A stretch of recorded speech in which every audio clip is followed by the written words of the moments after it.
কোথায় স্বর্গ কোথায় নরক কে বলে তা বহুদূর, মানুষের মাঝেই স্বর্গ নরক, মানুষেতেই সুরাসুর।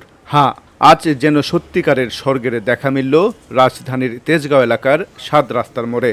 প্রথম দেখাতেই মনে হবে যেন কোনো জিয়াবত বাড়ি, যেখানে অতিথিরা বসে খাবার খাচ্ছেন, কিন্তু পরক্ষণেই দেখা যাবে অতিথিদের গায়ে কোনো স্যুট বুট নেই কোনো চাকচিক্য জামা।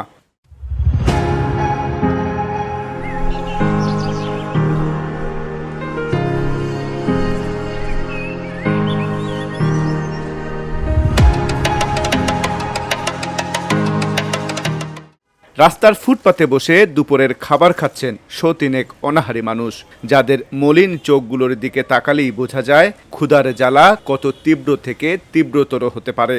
চোখের সামনে হাড়ি ভরা খাবার, তবু নেই কোনো হুড়োহুড়ি, সবাই বসে আছে শৃঙ্খলাবদ্ধভাবে। সারাদিনের মধ্যে কিছু খাই নাই, এখন ভাত খাইতেছি। এইখানে খাওয়াতে আমরা একটু কোনো রকম বাচ্চা আছি। আমরা সারাদিন কর্ম করি, যাই করি, মানুষের অন্যায় করি না। ইতিমধ্যে আল্লাহ দিলে দৈনিক শুক্র শনি নাই প্রতিদিন খাওয়ায়। আল্লাহ যান তাকে ভালো রাখে। সামনাসামনি আরও যান লাখে লাখে আমার মতন অসহায় পাগল ছাগল যান খাইতে পারে। আর এর চেয়ে ভালো খানা আমার তো মনে হয় যে হোটেলেও পাওয়া যায় না। লাগের খেতে এনে খাই, ভাত খাই, হ্যাঁ পেট ভরে ডেলি খাই। এখানে প্রায় অনেক দিন ধরেই খাই।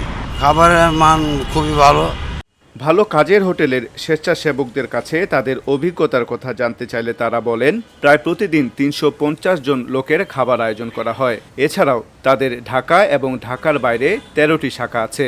এটা হচ্ছে তেজগাঁ ৭ রাস্তা শাখা। এখানে আমাদের এখানে ৩৫০ মিল আয়োজন হয়। এখানে ৩৫০ জন লোক খায়। কিন্তু আমাদের ঢাকাতে প্রায় আরও ১১টা এরকম হোটেল আছে, যেমন কারণ বাজার বাংলা ভিশনের পাশে আরও রাতের হোটেল আছে, বাসাবো, কমলাপুর, সদরঘাট, ধানমন্ডি, মোহাম্মদপুর, ওয়াক সোসাইটি, তারপরে হলো ওয়ারি, পুরান ঢাকা, এগুলো আর কি। মোট 11টা জায়গা আমাদের খাবার আছে। এখানকার খাওয়ানোর অভিজ্ঞতার কথা জানতে চাইলে তিনি বলেন, খাওয়ার শেষে যখন তাদের হাসিটা দেখি এবং কেউ হাত তুলে মোনাজাত করে, তখন মনে হয় সারাদিনের পরিশ্রম সার্থক হয়ে গেল। খাবারের মান সম্বন্ধে জানতে চাইলে তিনি বলেন, আমাদের এখানে প্রতিদিনের রান্না প্রতিদিনই হয় এবং দুপুরের খাবার আমরা এখানে যারা সাংগঠনিক কাজ করছি তারাও সকলেই খাই। আর এখানে প্রত্যেক শুক্রবার মোরগ পোলাও খাওয়ানো হয়। এছাড়া বাকি দিনগুলোতে মাছ, ডিম, খিচুড়ি, সবজি, ডাল থাকে। আমি এখানে কাজ করে গর্বিত যে অসহায় লোকদের এই যে তারা খাবার পাইয়া দোয়া করে, আমাদের জন্য দোয়া করে যে আল্লাহ যেন আরও এখানে খাবারের বরকত দেয়, এবং তাদের যে হাসিটা, এটা আমাদের আসলে অনেক সুন্দর লাগে, এটা ভালো লাগে। এগুলো তো শুধু আমাদের অতিথিদের জন্য, মেহমানদের জন্য তা না, এগুলো খাবার আমরাও খাই। এগুলো আমাদের মিল। সপ্তাহে প্রায় আমরা দুপুরের খাবারটা আমরা এখানে খাই। এমন সময় এক রিকশা চালক এসে জানালেন তার অনুভূতির কথা।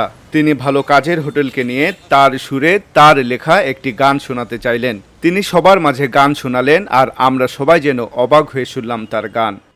ভালো কাজের হোটেল রে বাইপাসেতে আছে, ভালো কাজ করিলে খানা পেট ভরে পাবে, ফিরিতে পাবে। অন্ধ লোককে রাস্তা পার করে দিলে ওরে চলবে, প্রত্যেক রাস্তার মোড়ে মোড়ে দেখেন না রে ভাই, ছিন্ন মূলে মানুষগুলো পেটের খিদা ভাই। মানুষ মাত্রই যে শিল্পী, আজ এটাই প্রমাণ করলো রিকশা চালক আলম।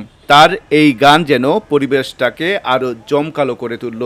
এ যেন গরিবের লাঞ্চ পার্টিতে পরিণত হয়ে উঠল তেজগাঁও ৭ রাস্তার মোড়, আর স্বর্গ যেন সত্যি মানুষের মাঝে এসে ধরা দিল। আন্নুর রাশাদ, ভিওডি বাংলা, ঢাকা।